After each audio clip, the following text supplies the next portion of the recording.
Well, actually, we are a nice crowd, but not an enormous one for once. So, would you like to? Could we jump around everybody very quickly just to say hi? Because not everybody got to go to Santiago, and some people are new in their jobs. Would you mind if I just called your name out and you just told us where you were and what you did?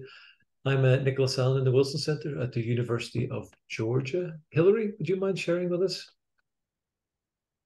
Sure. Hi, I'm Hillary Harvey. I am a program manager at the Hannah Arendt Center for Politics and Humanities at Bard College, and very new to this group. Oh, wonderful. Well, you're very welcome. Thank you very much. Aaron? Hi, sure. I'm Aaron Fay, and I'm the CHCI's Membership and Diversity Officer. Great to see everyone. He's here to keep me in line. Rachel? Hi, everyone. I'm Rachel Arteaga. I'm the Associate Director of the Simpson Center for the Humanities at the University of Washington. Longtime fan of this group. Oh, yeah. And we love the Simpson Center. So thank you for being with us. James? Jim Ellis. I'm the director of the Calgary Institute for the Humanities. Thank you. Great job you do too. John? Hi, everyone, John Arroyo. I'm at University of California, San Diego, just starting here, switching over from University of Oregon. Going to keep going further south and south. One day you'll be back in Santiago. I'm going back home. I'm from LA, so it's part of the plan. We are all happy for you. And Kelly?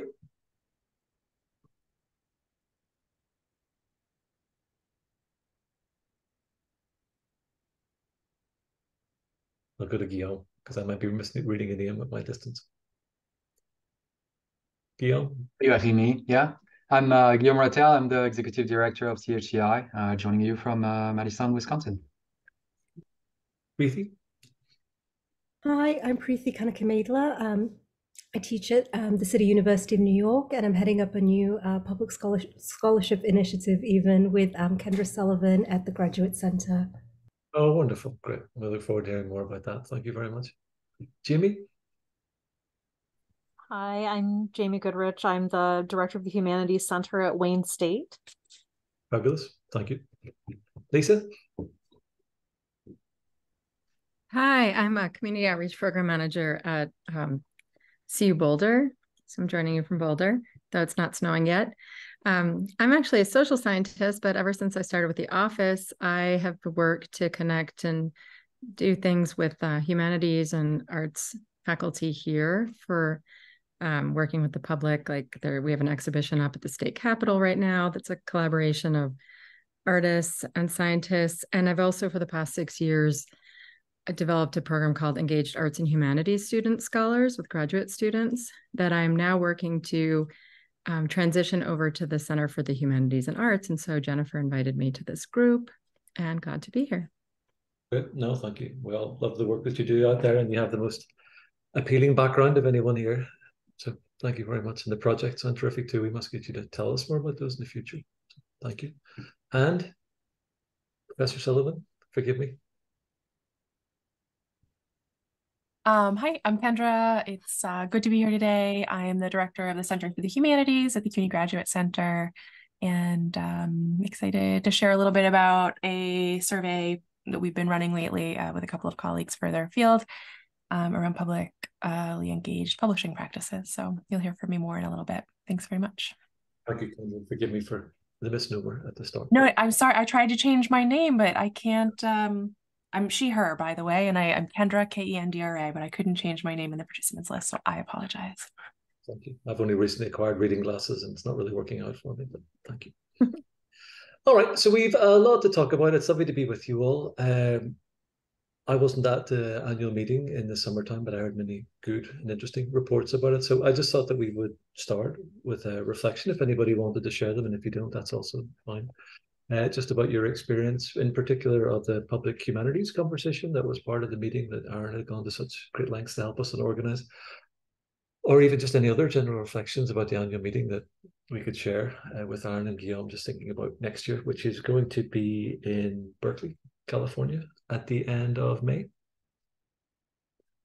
I'm going to talk a bit about, did anybody have any reflections or thoughts they wanted to share about their experience of being in Chile?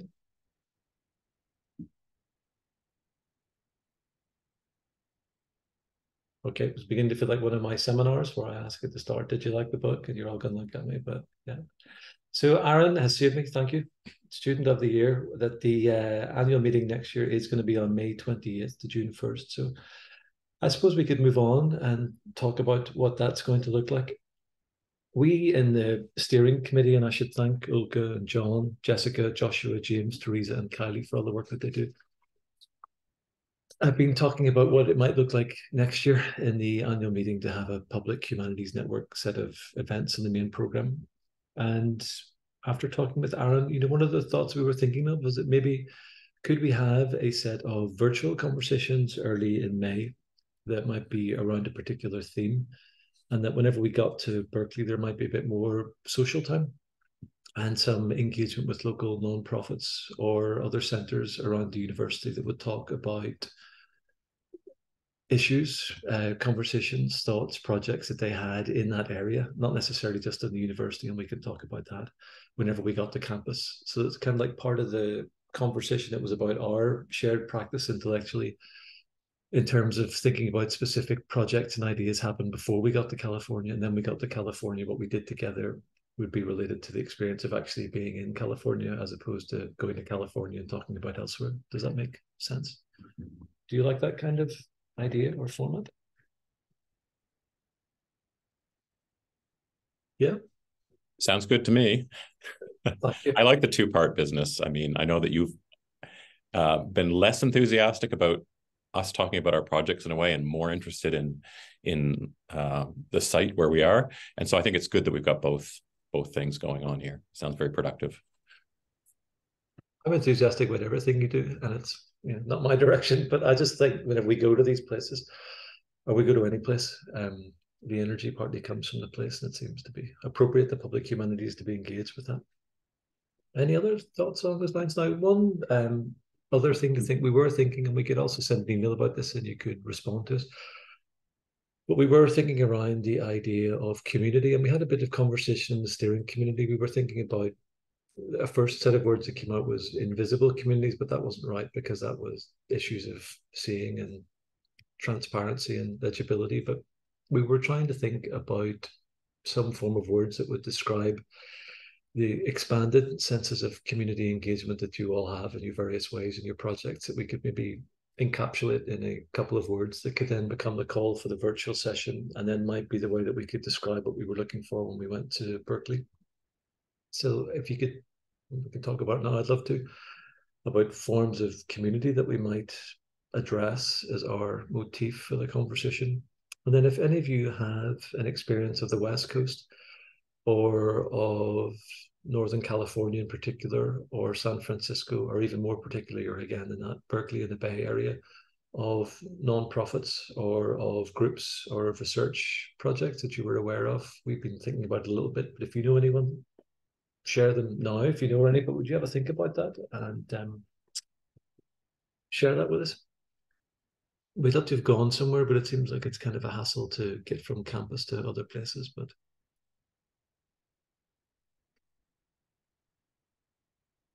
and I'm throwing these things out for thought. I mean, they don't necessarily need a response now, but if you do have any thought of a project or an idea or a form around community that might be a better way of describing that, I'd love to hear that.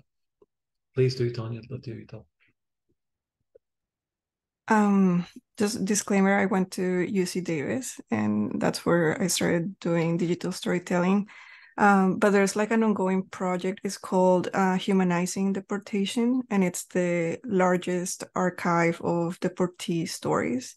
I think they have like, I don't even want to say a number, but there's like more than hundreds. I can include the link in the chat. And I know that UC Davis is also where Imagining America is right now. I don't know what the connections are with that specific organization, but I think that might be a good place to start. Thank you. That sounds great. Thank you. Ian, please, you can unmute. Yeah, so I just wanted to add, and maybe this will be helpful when you think about what you want to do at the annual meeting, is that we've tried in the last couple of years, and it's not, it's not a requirement, but to make it so that network session align or are kind of like in parallel with the theme of the overall conference. And we haven't shared officially what the theme is going to be, but we know where it's headed. And without giving you like a definite title, we are thinking of doing something around notions of being at risk, whether it's for the humanities at risk, scholars at risk, communities at risk. So if this is something that helps you make a decision within the framework you just defined, thinking of California, thinking of what you could do beforehand, I just thought it would be helpful to communicate that at this point, even though it's not finalized yet. Thank you. Well, I think Tanya's suggestion would certainly, naturally, obviously fit into that category. As I had been thinking a little bit before also, and it could be connected also to Tanya's question, but about climate. And because I was aware of some arts projects that have been done in the Bay that might, resonate with this, but we could, and also think about the work that Javier has been doing on the southern border too, that maybe there might be links there, some of the projects that other networks are interested in. Any other thoughts? I mean, I think that was Deportation Archive sounds fabulous. And actually, we had a grad student from one of the Californian universities, maybe the meeting before last. We had a kind of a virtual gallery. We did an amazing project about the seawalls that go out at the border and the way they'd been muralized. So, I mean, another thing that we could think about maybe would be in that virtual meeting before, we could have a call for kind of artistic responses to the theme too, that might, give a different, everybody from other places and other geographies ways to contribute to. We could think about that. Hey, Nicholas, I'll just jump in real quick with a couple brief announcements around the annual meeting. One is that the board planning committee hasn't met yet officially, but I anticipate that the deadline for network activities will be sometime around late October, early November. So that gives us about a month or two to flesh out what sort of in-conference session that this network would want to have, at least just sort of the time, place, that sort of thing, just for logistical reasons. But I'll keep you guys informed on that as soon as I know. Second, and this is more in the planning stages, is for a while now, we've been considering, how we have tiers of membership based on your institutional budgets. So we've wanted to offer a sort of 0-tier membership to collaborators. So what that means for networks is that collaborations that you do with low-budget institutions or even nonprofits, community organizations, we want you to be able to offer that sort of 0-tier membership as a kind of, not just a gesture, but bringing them into CHCI and making them feel very welcome in this membership. And we are creating the structure for that, but that will happen probably this semester. And so potentially whoever you invite to the annual meeting as a speaker, that's something you will be able to offer them. Yeah. Okay, thank you. Great. And also to say, now just so everybody's clear, Aaron, that whenever you say end of October, we don't have to have a program and people selected. We just have an indication of the activities we're going to undertake. So we can, I suppose what I was thinking of, I'll write to you all afterwards, but maybe we would issue a call for the virtual panels. Maybe we'll have a virtual gallery that we can have. And one other part of the conversation, since Aaron and Guillaume is here, is beginning to populate the network's webpage a little bit more in the CHCI. Teresa, who couldn't be with us today, but she wanted to share information about a public humanities publication series that they have at the University of Iowa. But we could begin to put that stuff up there as well. So Aaron, we must remember to tie those things together. John, please. I wasn't in Santiago for the last meeting. I was at the Duke meeting before. And one thought that's been in my head is that for all of us that do public humanities, at the conference or the annual meeting, it still feels more academic in the way that maybe projects are presented.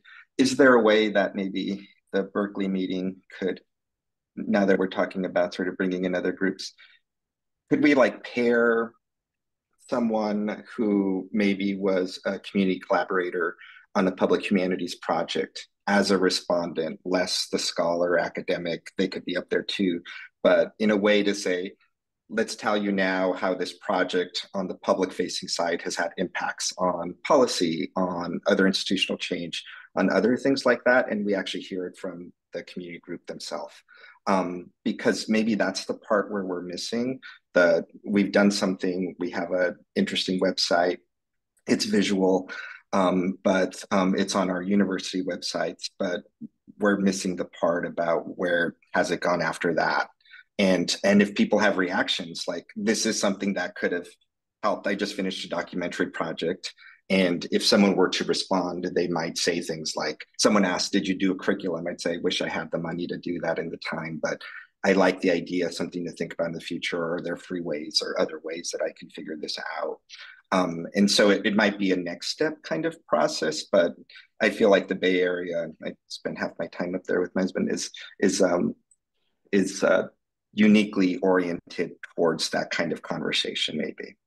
Yeah, no, I love that. And I'd love to talk with you all about how to do that. And I'm trying to think, like in a sense, I suppose, John, maybe the more formal academic parts of such the things we have inherited might take place at the start of May. And then, but I'm trying to think, like when we're in California and we're there and you've got that window of time, I don't, there were the breakfast meetings beforehand, and I don't know what day, and I'm not trying to put you, Guillaume, or Aaron on the spot, but what day the public humanities bit would be on.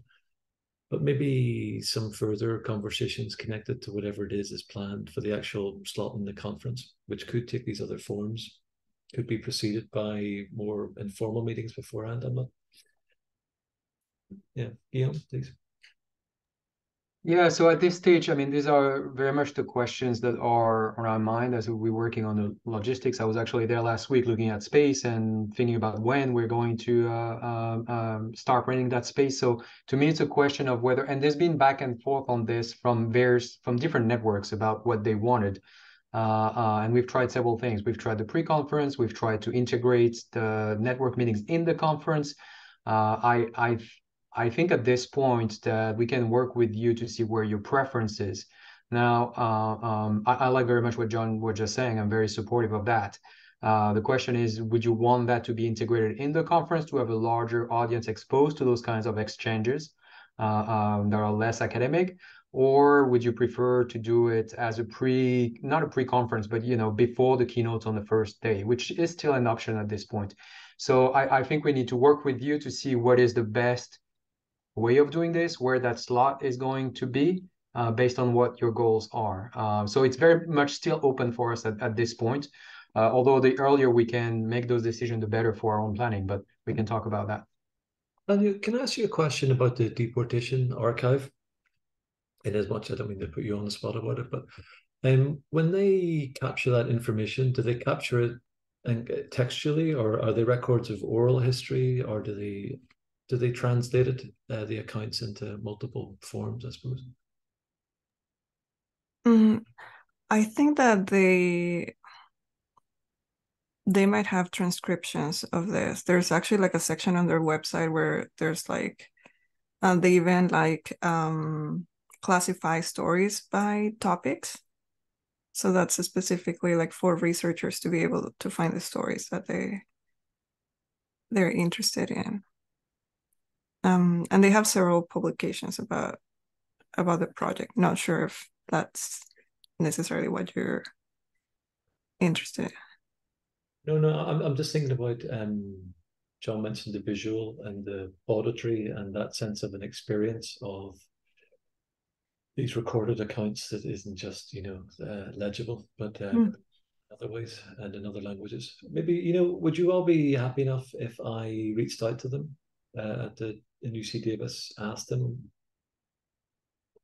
about the project, find out about the ethics of sharing the project and different ways they have of thinking about it, and then I'll maybe give you all an update afterwards about how it might be engaged with in this particular space. And John, maybe as we had that exchange, you could think about other points of translation locally into the Bay Area.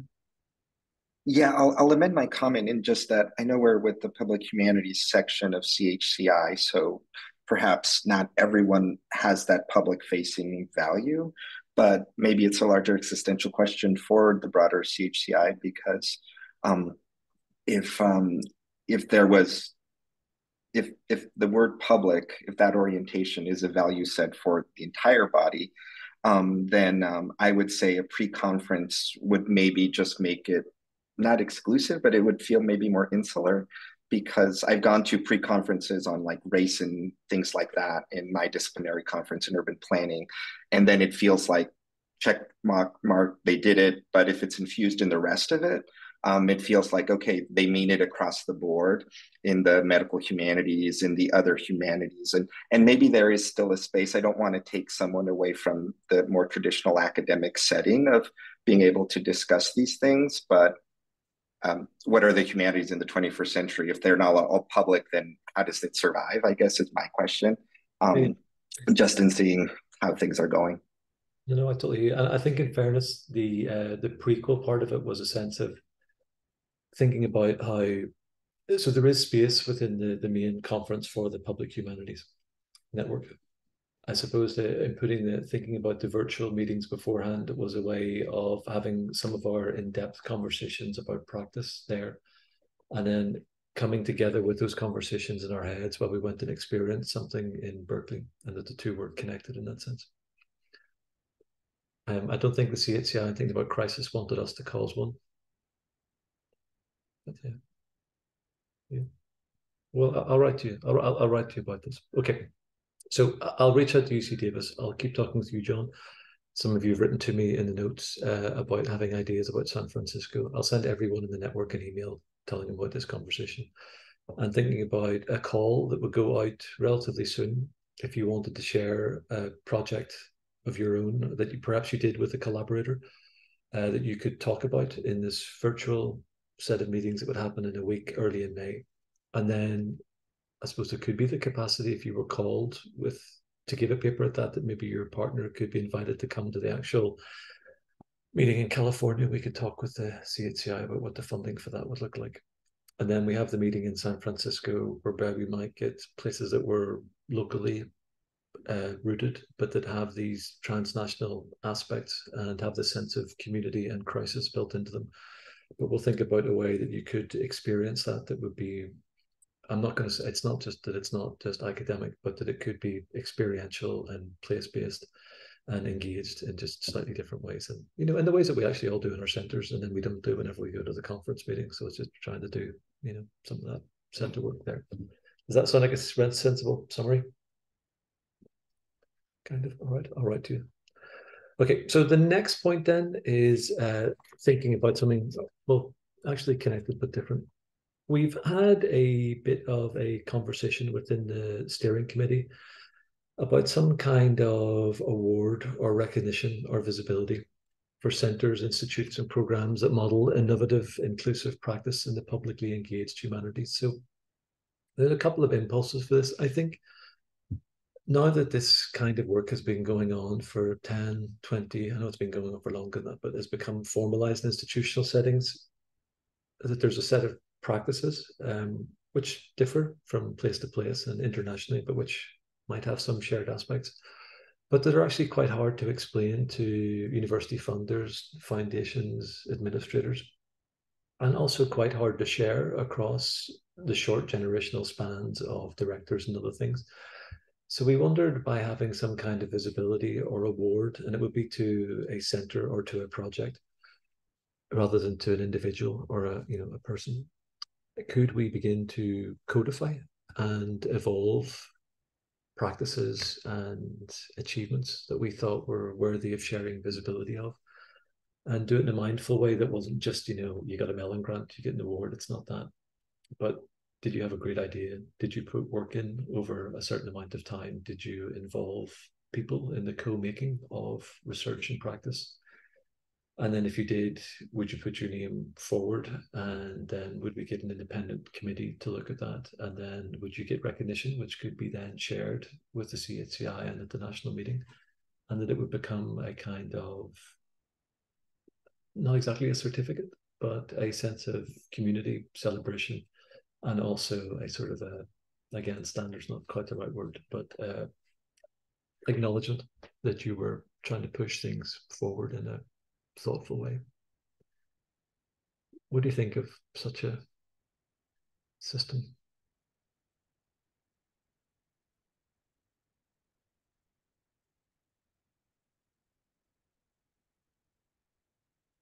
If I told you that everybody here would get one, would you like it?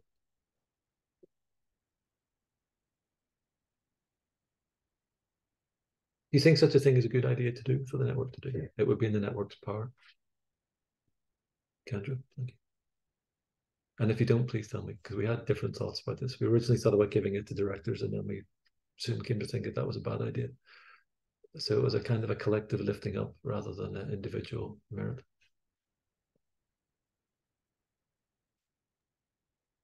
Or even, I mean, I guess this is kind of what you're proposing, but you could give it to a project rather than a center. Although, you know, they're often aligned, but sometimes it's a network of centers. But I like focusing that way. Richard, would you tell us about your prize, please? Sorry to call up on you, but you should never stick your hand up. Terrific. Yes. So we have a prize at the Simpson Center named after our wonderful Simpson family, the Barclay Simpson Prize. And it focuses on public scholarship. It could be a model to look at. We have 4 recipients so far, and we've built out some programming from it as well, with fellowships for graduate students who are then mentored by these wonderful people. And it's crossed quite a few departments. It involves anything from prison education to looking at the history of racist housing covenants and labor history in Seattle. So local history that's very like sort of long-standing and publicly engaged. So just a few examples there at that link that you can see. And then we do take nominations. We haven't had people self-nominate, but that's not a bad idea either. I just wonder about that part of the process where thinking about the CHCI as a network of people trying to constantly keep up with each other's work. I'm not sure, without a sort of self-nomination option, I don't know that we'd all know enough about what everyone's doing. But I wonder how else to surface, you know, what people are doing. That might be my first question about the process. But the idea of a prize itself and recognition, I think, is really strong and really important.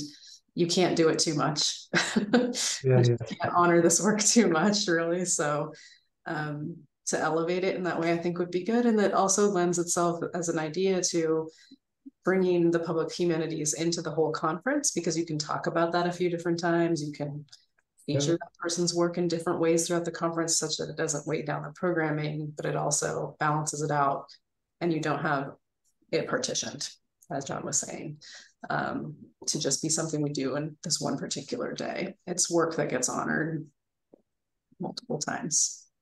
So yeah, great idea. Link, let me know if you have questions.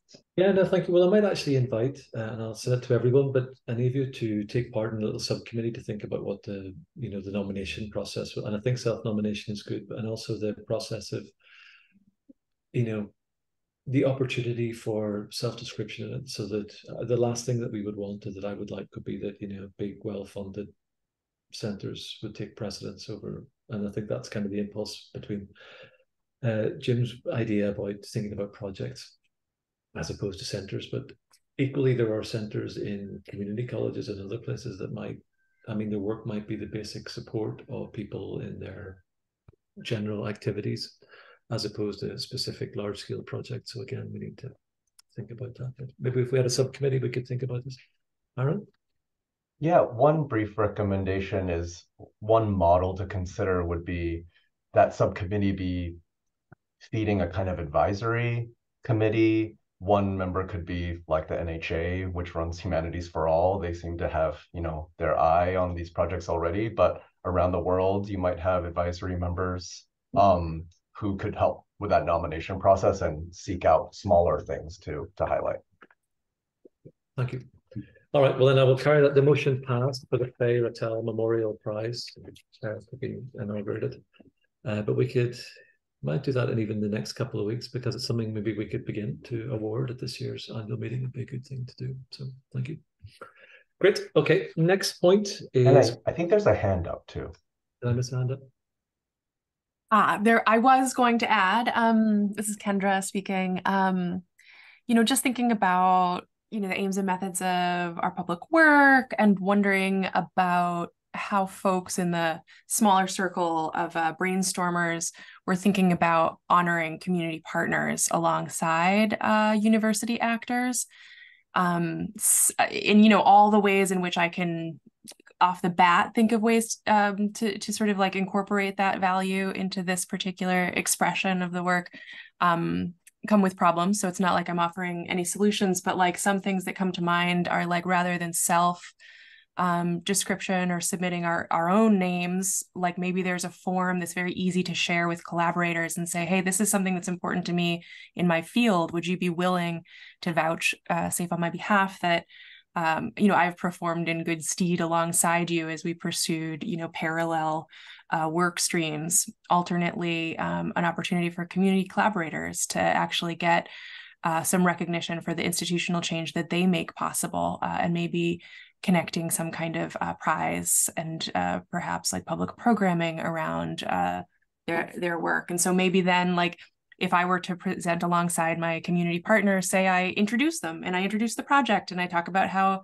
it came to be in a university formation, and then they really take the stage and get the acknowledgement, because it's, I understand the purposes of elevating it within our own institutions in order to secure, funding and career advancement and just making the field feel more viable. But at the same time, it would be cool to think through the ways that we're really honoring the collaborative aspect of the work in all expressions, especially expressions of like reward that have the appearance of merit or, Yeah, no, you're totally right. Well, I mean, the whole thing is built on a non-extractive ecology, and so it would be a pity at the very end of it to replicate the things that we're trying to escape. So thank you. And actually, I'll try and think about that in a kind of life cycle way, from the identification of the project to the conference meeting to the afterwards. Think about what that means.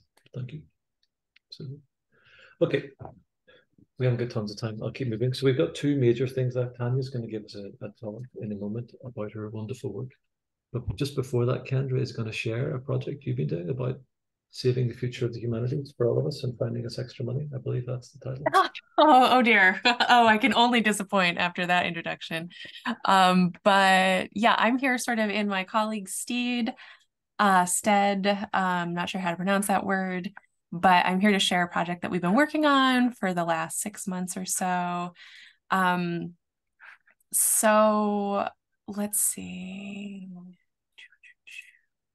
So really briefly, I'm going to try to keep this super quick. My collaborators and the initial conveners of this project are Kath Burton, who's also co-convener of the Public Humanities and Publishing Working Group, and she's working in the Humanities Division at Rutledge. I'm sure many of you know her, and Daniel Fisher-Livna.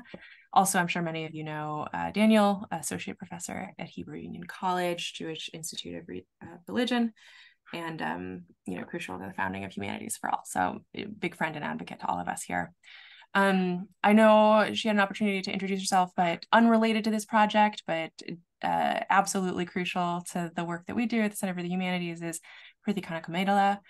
She's just come on as the faculty co-leader of PS2. We're calling it the Public Scholarship Practice Space. And it's a pretty robust certificate program and suite of platforms that we're developing over the course of the next 5 years to advance this work at the CUNY Graduate Center. So we're super duper happy to have Prithi on board. She's a major star in our orbit. So we designed, we started out last year, Michelle May Curry convened Daniel, Kath, Jason Rohde, myself, together to talk about publishing in the public humanities. And we know that there's a lot of work going on in this area, and we just wanted to get a little bit deeper and develop a set of qualitative surveys and a series of focus groups in order to just have longer and more sustained conversations with our colleagues who are also embedded in this sector. So I will share the survey in the chat. If I'm not sure or you may have seen it either through CHCI, which graciously shared it for us, or through other avenues and filled it out already, in which case, thank you. If not, we would greatly appreciate it if you could take 10 minutes to fill it out. It's about publicly engaged publishing practices and a lot of the issues that we've already talked about during the course of the last 40 minutes. It was designed to investigate the place of academic and extra academic publication in US public humanities research, teaching, and programming. And it really tries to think through all the different modes of publication that have impacted academic public life. It has the survey, it has the focus groups. If you want to sign up for a focus group, they are on October 3rd, 4th, and 5th. And I'm looking forward to them. Let's see, a couple of the core premises that we're really working with is the idea that publicly engaged and activist scholarship demands a multi-layered approach to publishing, ensuring wide circulation of knowledge artifacts across mediums and platforms. One common hurdle to institutionalizing public humanities work in higher ed is that it lacks support across publishing landscapes. Public humanists, may be seeking to seed at least 4 simultaneous goals, right? So building positive change in the lives of their partners, making critical interventions in their field, while also building out their careers and authoring institutional change. Are there ways that we can conceive of publishing, advancing all 4 of those goals simultaneously? What would that look like? Who's already doing it, and how? So these are some of the things that sort of set us on our way. We've had 57 respondents so far, and some initial themes that are starting to emerge, especially around the question of why publication matters in the public humanities. So I brought out just 4 sort of questions that have sort of been surfacing throughout the responses so far, and I addended them. I added questions for you all to sort of consider. So I'm going to run through them really, really quick. I'm going to ask all 4 questions, and then if anyone has any comments, feedback, thoughts on any of these particular questions that I've called out, or anything else more broadly, we're all ears. And yeah, we hope this survey is ultimately a service to this group and our work. And so anything that we can do to make it work better for you is we're on board. So some things that we found out so far is that scholars really want to talk about alternative forms of publication, but they don't know where to start. So, there are a lot of CHCI members who work in this milieu, Teresa Magnum, Annie Bach. So anyone else here who has thoughts about that would be very welcome to share them. Second point, engaging more with the library, or starting to, would help public scholars produce publications around their work, but it doesn't seem to be widely done as of yet, at least according to our small sample of 57 individuals. So we were curious if anyone here today wanted to share any experiences of working collaboratively with their libraries, either through OER or whatever, honestly. And then I feel like we've already talked about this today, but publishing about engaged work is important as it helps build the field and advance scholars producing work that falls outside of current evaluation and advancement regimes, and it validates this work through formal publication, but it doesn't meet the needs of scholars' partners. So we were curious how CHCI network members navigate this apparent tension, perceived tension, real tension, I don't know. So that's like the overview, our initial findings, and anything else. So, and we have to be quick. So that's it. Yeah, brilliant. Thank you very much, Kendra. And it's an amazing project, and we'll share it again in the email that will go out afterwards. It will give you all an opportunity to speak. I do want to get to Tanya before we get to the hour, but any quick responses for Kendra? No, but they will come by email. Thank you very much. Thank you for all the work that you do, you and Daniel. Done terrific leadership and all this, so thank you. Tanya, I've been waiting patiently all the way through this hour, and I'm looking forward to hearing her work on post-colonial or post-conflict utopias. A scholar from the University of Maryland in Baltimore County, and whenever we had to call for papers last year for Santiago, It was one of the very first ones that we thought about and were excited by, but just due to personal circumstances, the visit there was not possible. So Tanya has agreed to come and speak to us for about 10 minutes on her work, and we'll have a chance to ask her questions and think about that afterwards. But Tanya, thank you for your scholarship. Thank you for your suggestions today. And thank you for sitting so patiently through all of our conversation to share with us your current book project. Thank you.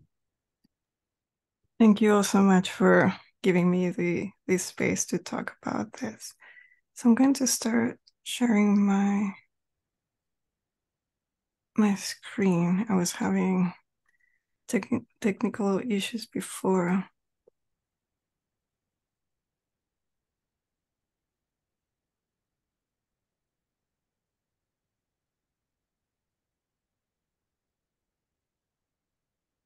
Okay, better like this. So I have a script because I don't know how I can do this in 10 minutes. So stories are possible because of audiences present and imagined.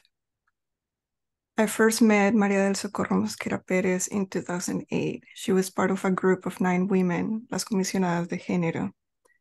Established in 2000, the Comisión de Género has been making women's rights and labor visible as part of Cocomasia's struggle to defend Black communities and territories along the Pacific Lowlands rivers. Cocomasia, Consejo Comunitario Mayor de la Asociación Campesina Integral del Atrato, the main community council of the Integral Peasant Association of the Atrato River, is one of the biggest Colombian Black peasant organizations. Over more than a decade, the comisionadas and I have shared stories and formed relationships. In 2013, with 3 additional storytellers, we created audiovisual stories based on their lived experiences. They're all here, and the name of the project is Mujeres Pacíficas, which means women from the Pacific, but also like peaceful women. These stories, especially María del Socorro Mosquera's, inspired the utopian framework of my book. We recorded her story in one of Cocomasia's offices in downtown Quibdó. Only she and I were present in the room. In her story, Mosquera addresses women from Cocomasia, Colombia, and why not the world. And this is where we're going to see if it works.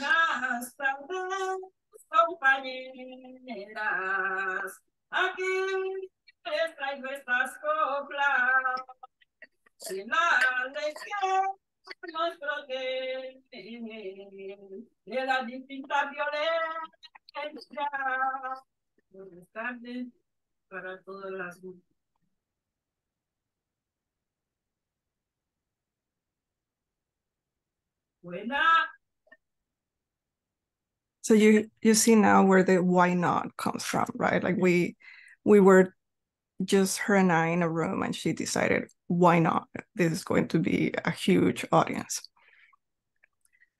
This gesture of connectedness exemplifies the relations Mosquera, Las Comisionadas, and Cocomasia build with other spaces, organizations, and people. Why not became part of my framework to understand Las Comisionadas, their stories, and their peace-building work as positioned beyond the city of Quibdó in Colombia's highly militarized department of Chocó. And here's a map because I don't know how people are familiar. So here, like you have like Colombia in the little square here on the top right. And what's in orange is the Department of Chocó. And here this zooms, this represents like the collective territories that Cocomasia gained through the Law 70 of 1993, and it's almost 700,000 hectares. These territories are governed by 124 community councils, which serve as their highest administrative authority and are located in 8 municipalities. It is crucial to know that this collective land is not property. It is part of the relation between nature and culture that makes collective survival possible. These collective territories are part of Colombia's Pacific Lowlands, the biogeographic region also known as Chocó that extends from Ecuador to Panama. Chocó, known as a biodiversity hotspot, has been the target of numerous extractivist industries ranging from monocultures to industrial gold mining that have fueled the violence against Black communities. Colombia's national discourse is coupled mestizaje with multiculturalism, invoking racial mixture as an antidote to racism while erasing ethnic minorities. Colombia's regions are intertwined with preconceptions about national identity's ideal embodiment, reproducing a hierarchy in which able-bodied, light-skinned mestizo men are at the top, presented as the model citizens and leaders. It is common knowledge that power and altitude are intimately connected, as Bogota. Bogota, that is Colombia's capital, is 2,600 meters above sea level, and for people who don't do metric system, is 85,000 plus feet. Chocó and other racialized and particularly coastal departments are included as repositories of biodiversity or cultural diversity, the margins of Colombia's Andean central-most regions. Colombia's violence has extended for over 6 decades, involving legal and illegal armies that expand the political spectrum of left and right. Chocó was not affected by Colombia's civil war between liberals and conservatives, and the presence of guerrillas and paramilitaries was not felt until the mid-1990s. As the only department with coastlines in both the Pacific and Atlantic Oceans, and because of its diversity of fauna and flora, as well as gold, silver, and platinum, its natural resources and raw materials did not go unnoticed. After all, corporations benefiting from resource extraction and their relationship with paramilitaries is well known. As one of the latest provinces to earn recognition as a department, Chocó has constantly been placed on the margins of the centralist state's gaze. Its inhabitants, mainly Black and Indigenous, along with their cultures, knowledges, and ways of life, have been upturned by extractivist practices, precipitating their massive displacement from collective territories. To make things worse, when multicultural and multi-ethnic became official adjectives to describe the nation with the 1991 Colombian Constitution, Black communities officially joined Indigenous communities in the nation's peripheries, making the mestizo as the center even more legible.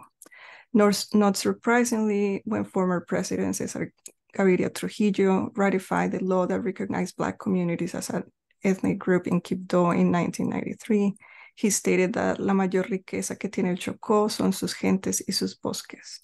Chocó's greatest wealth are its people and its forests. Then again, thinking solely about armed violence ignores the tensions and ruptures of oppression. Violence is multi-layered, victimizing Black and Indigenous women and their communities and territories in particular ways. Plan Colombia, now Peace Colombia, the war on drugs, and contemporary multinational corporations' interest in the Colombian Pacific continue to fuel a conflict that is still active and transcends national borders. The limits between legal and illegal armed groups are entangled with the private and official memories that make national history. In this context, surviving an armed conflict that was not recognized by former right-wing President Álvaro Uribe sounds like a miracle. Not only does survival seem lucky in the face of omnipresent violence, but victims are often re-victimized as their testimonies become proof of horror. That most victims live in geographical spaces with no infrastructure associated with progress is read as a justification for violence, making re-victimization particularly cruel. Mosquera's Why Not reorients the center. She imagines an audience for her story that links Cocomacia's collective territories and the women living there with the women across Colombia, now unmarked from mestizaje as the norm, and even extends her greeting to women worldwide. By centering the Colombian Pacific as the place of enunciation, my book and the stories that made it possible emulate Mosquera's Why Not. Each story and note in the networks of knowledge and care that I write about invites the audience to imagine other ways to coexist and collaborate alongside a relentless war. Stories and storytellers are cited and considered knowledge producers in conversation with scholars, especially Latin American feminists, and other sources such as local museums, digital archives, and academic and non-academic books. Part of what I use is this concept by Silvia Rivera, Cusicanqui, Pachacuti, that she defines as un momento de inflexión, de cambio, pero que no es una cosa de la noche a la mañana, sino un proceso de acumulación profunda. So when thinking about like utopias, I'm thinking about why nots, and I'm thinking about this specific concept of Pachacuti. As why nots, post-conflict utopias describe everyday rehearsals of change as calls to action rooted in processes full of contradiction, full of contradictions and potentiality. Okay, I'm just going to end with this. Stories are a vital component to the Comisionadas funding strategy and the bedrock for regulations like Ruling 3622, which granted the Atrato River the status of an entity subject of rights of protection, conservation, maintenance, and restoration in 2016. Reminders of our interdependence with humans and non-human lives. Defending the river entails recognizing the violent impacts of legal and illegal mining, which are entrenched in the systems of colonialism and capitalism perpetrated by war. In a country where rivers have been described as mass graves, it is a paradox to repeat that there is no life without the river. My collaboration with the Comisionadas preceded the peace agreements with FARC, as peace was surely a dream in 2013 when we recorded 12 digital stories for Mujeres Pacíficas. In 2020, Why Nots became urgent amid a pandemic that has disproportionately affected Black communities worldwide, and in Chocó, where there were no ICUs or ventilators until June. In 2023, the unequal distribution of grief, disability, and death still hanging heavy in the air, a stark reminder of the challenges we must overcome for our collective survival. The stories, spaces, practices, and networks that I highlight are world-making, but I call them utopian to signal their inevitable incompleteness.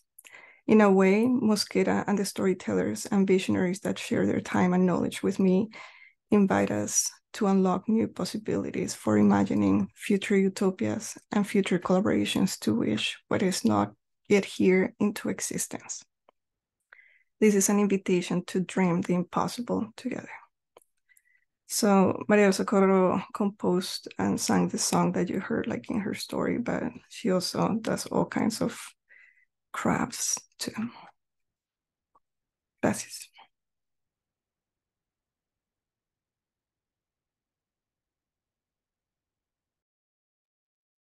Fabulous. Thank you very much. A perfect and haunting echo of the conversation that was had, I think, in the Museum of Human Rights in Santiago. Thank you for that very much. Would anyone like to ask a question of Tanya?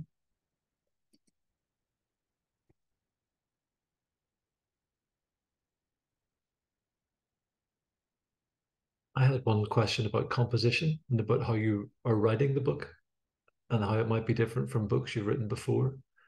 You talked about the different forms that people who've had these experiences have in making and expressing. Have you found that whenever you're writing the book that your own language and way of composition has changed? Yeah, I mean, this was my dissertation, but it has transformed like a million times since then.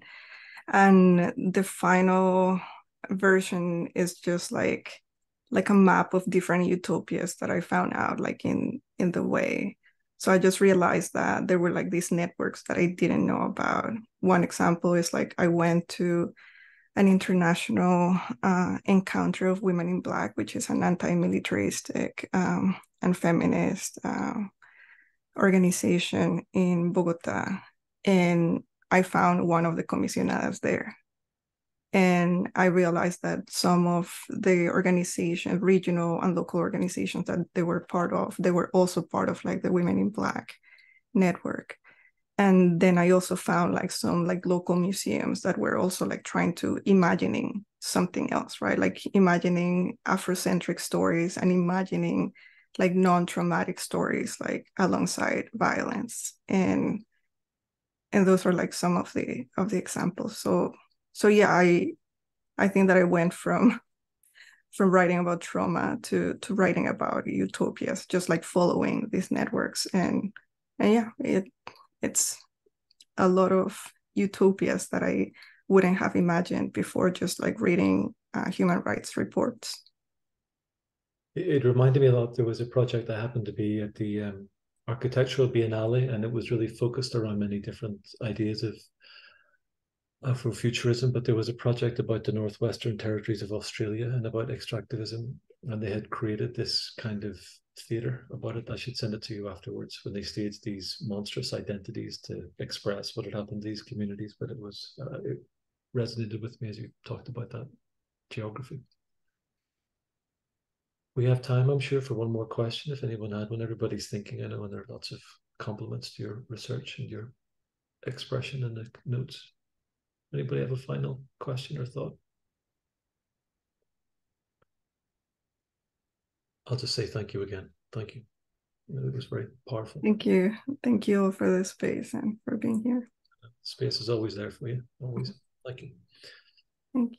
So I just have one last thing to say, which is that one other project that Aaron is involved in at the moment is sort of codifying how the networks work within the general organization, with input from the networks. And I'm sure we'll all have a chance to give input to those things. But I have been thinking myself a lot about, we've always had an open invitation to people to come to get involved, but I think it would be good over time to have a true evolution of the steering committee and the leadership of the steering committee, and where the network goes. So one of the things that we might think about the next time we come back in the spring is what the future looks like for other involvements of the rising generations of people who are doing such brilliant work in so many different contexts, and who could take a leadership role in the network, which I think would be good and a healthy thing. So maybe that's something we'll come back to in the spring.